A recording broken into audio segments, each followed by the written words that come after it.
कामिनी कपूर और आप देख रहे हैं दिव्य हिमाचल टीवी।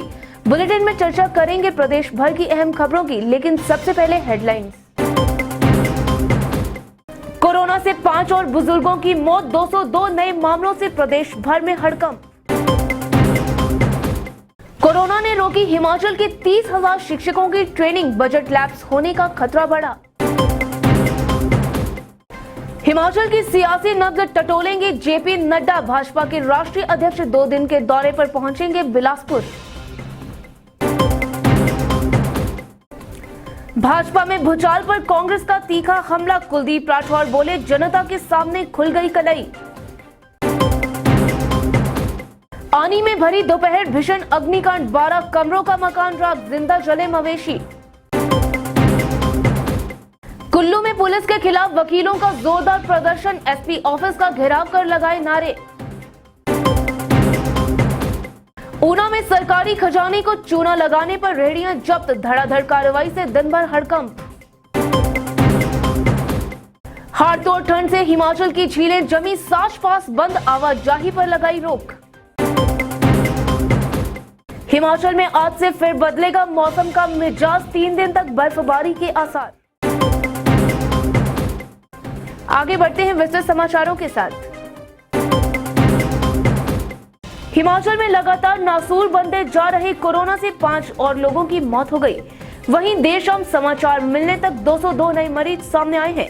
देखिए रिपोर्ट। हिमाचल में कोरोना से बुधवार को 5 और लोगों की मौत हो गई।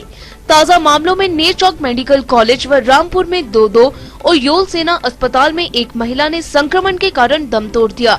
नेरचौक में बुधवार सुबह भूंतर के 85 साल के बुजुर्ग और मंडी की 78 साल की महिला कोरोना से जिंदगी की जंग हार गए। वहीं रामपुर के ननखड़ी में 78 साल के बुजुर्ग और सोहरी गांव के 69 साल की मरीज ने दम तोड़ दिया। उधर योल के सेना अस्पताल में 82 साल की महिला की कोरोना संक्रमण के कारण मौत हो गई। वहीं समाचार मिलने तक 202 नए लोगों में कोरोना के लक्षण मिले हैं। हालांकि राहत की बात ये रही कि इस दौरान 472 लोग ठीक हुए। शिमला जिला में 70, सोलन में 46, मंडी 31, हमीरपुर 25, कांगड़ा में 20 और बिलासपुर कुल्लू में 5 पॉजिटिव केस सामने आए हैं। इसके साथ ही प्रदेश में संक्रमितों का कुल आंकड़ा 30,942 पहुंच गया है।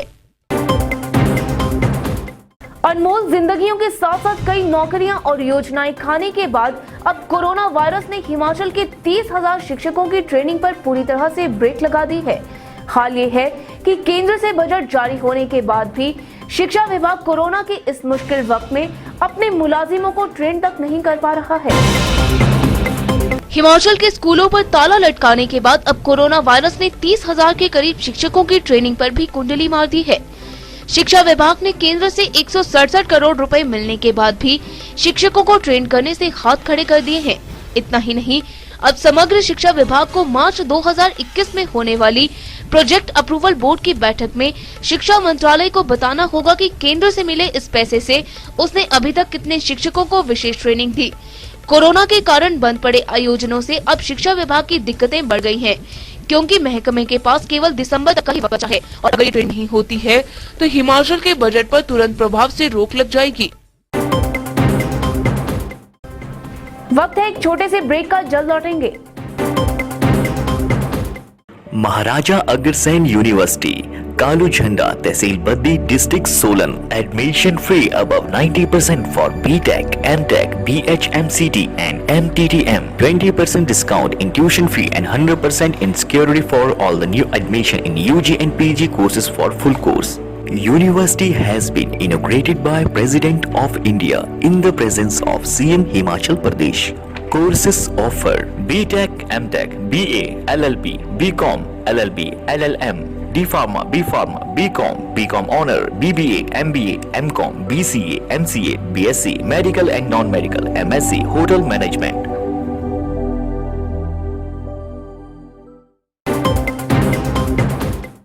ब्रेक के बाद आपका फिर से स्वागत है।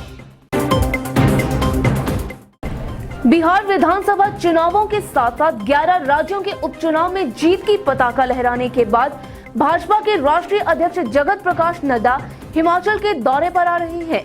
दीपावली पर रद्द हुए कार्यक्रम के बाद अब भाजपा की राष्ट्रीय राजनीति की धुरी जेपी नड्डा 2 दिन हिमाचल की सियासी नब्ज टटोलेंगे। देखिए ये रिपोर्ट।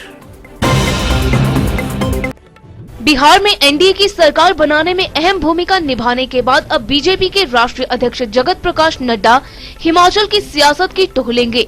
दिवाली पर व्यस्त शेड्यूल के चलते तय कार्यक्रम रद्द होने के बाद 21 नवंबर को जेपी नड्डा बिलासपुर आ रहे हैं।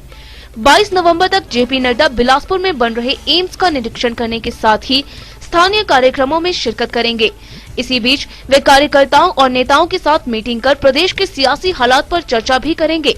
इसके बाद 22 नवंबर की शाम को जेपी नड्डा महानैना के दर माथा टेकने के बाद चंडीगढ़ रवाना होंगे और यहां रुकने के बाद 23 नवंबर को सुबह दिल्ली के लिए निकल जाएंगे।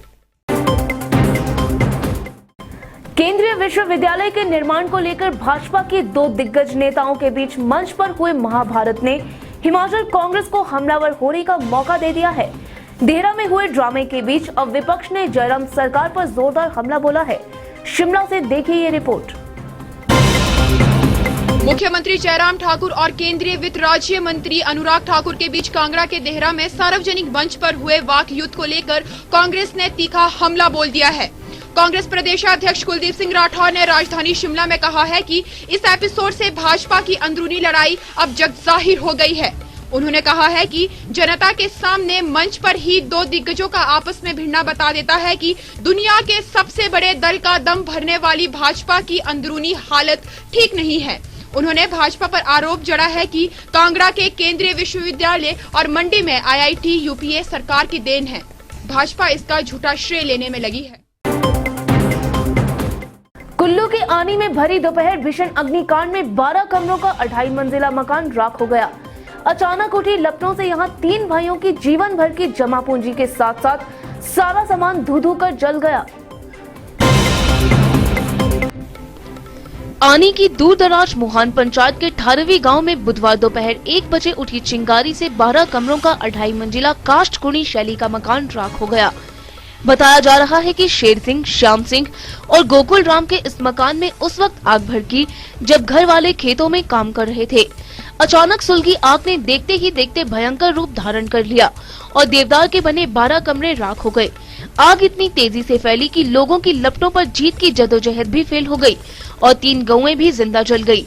तहसीलदार दिलीप शर्मा ने बताया कि बेकाबू लपटें 20 लाख की संपत्ति चाट गई हैं। प्रभावित परिवारों को 5-5 हजार की फौरी राहत दे दी गई है। कुल्लू में पुलिस और वकीलों की लड़ाई सड़क पर पहुंच गई है।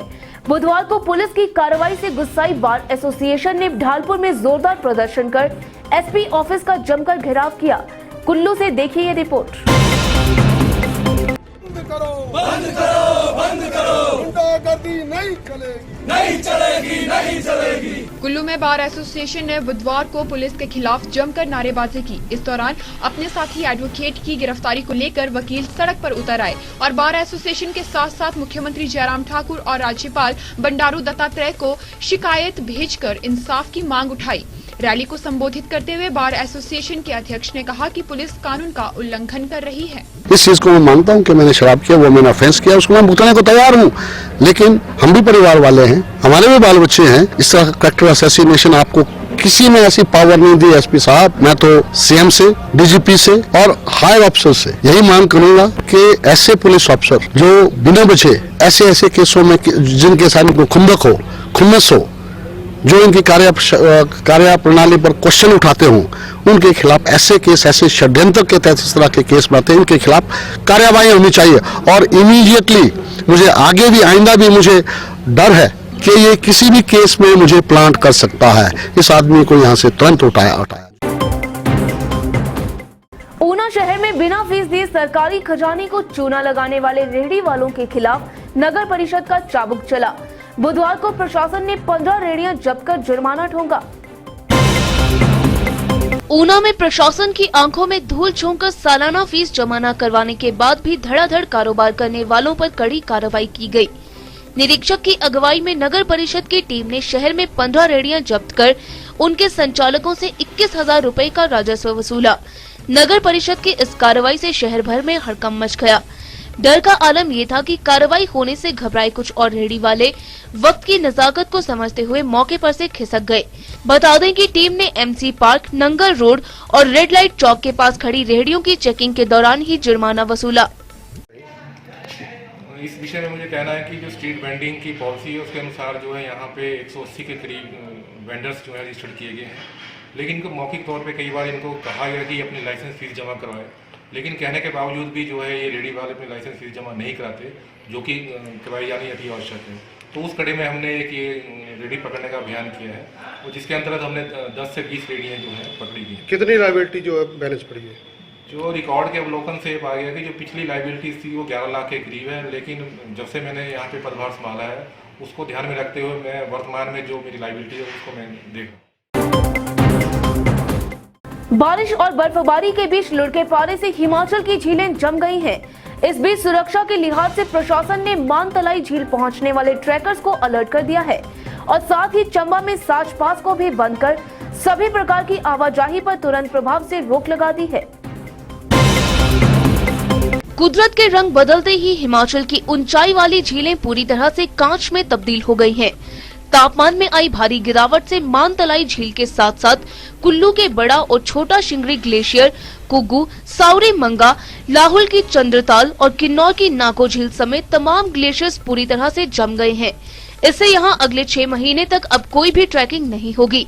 इसी बीच भारी बर्फबारी से सतर्क हुए चंबा प्रशासन ने साच पास से सभी प्रकार की आवाजाही तुरंत प्रभाव से रोक दी है। प्रशासन ने लोगों को अलर्ट कर बिगड़े मौसम से बचकर रहने की सलाह दी है। हिमाचल में अगले 3 दिन मौसम खराब रहेगा। गुरुवार को प्रदेश का मौसम पूरी तरह से बदल जाएगा और 22, 23 और 24 नवंबर को पहाड़ बर्फ से लकदक हो जाएंगे। देखिए ये रिपोर्ट। हिमाचल में मौसम एक बार फिर रंग बदलने वाला है। विज्ञान केंद्र शिमला की माने तो 3 दिन तक पहाड़ी इलाकों में मौसम खराब रहेगा। प्रदेश भर में गुरुवार से मौसम बिगड़ने लगेगा और 22 से 24 नवंबर तक पहाड़ों पर बर्फबारी होगी। इस दौरान प्रदेश भर में जोरदार ठंड पड़ेगी। इससे पहले बुधवार को खिली धूप के बीच हालांकि पारे में हल्का सा उछाल आया, पर दोपहर बाद चली बर्फीली हवाओं से लोग ठिठुर गए। अब फिर से प्रचंड ठंड इम्तिहान लेने वाली है। और अब चलते चलते स्कूलों में 1ली से 8वीं तक के छात्रों की भी होंगी परीक्षाएं। प्रारंभिक शिक्षा विभाग ने तेज की तैयारियां। अब हिंदी मीडियम में भी होगी बीटेक की पढ़ाई। तकनीकी विश्वविद्यालय ने दोनों भाषाओं में दी ऑप्शन। जल्द नियमित होंगे 196 कॉलेज सहायक प्राध्यापक। शिक्षा मंत्री गोविंद सिंह ठाकुर ने किया खुलासा। डिफॉल्टर नहीं लड़ पाएंगे पंचायती चुनाव। सहकारी सभाओं के ऋण दोषियों पर लग सकती है पाबंदी। तो चलिए आज के लिए फिलहाल इतना ही। प्रदेश भर की अहम खबरों के लिए देखते रहिए दिव्य हिमाचल टीवी।